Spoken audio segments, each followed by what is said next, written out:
Hello mga guys, ayan, i-update ulit kayo ni Madam guys sa mga kaganapan.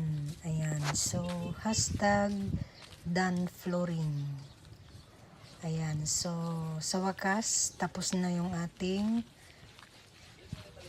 flooring para sa third floor. Ayan, so yan na yun guys, natapos rin.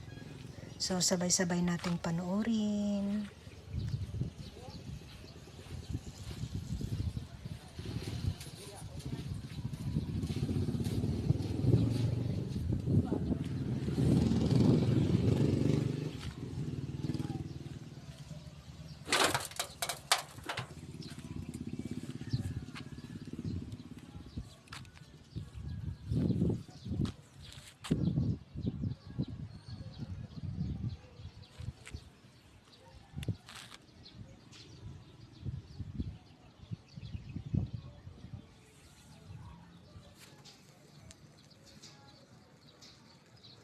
So, that's it. Thanks for watching.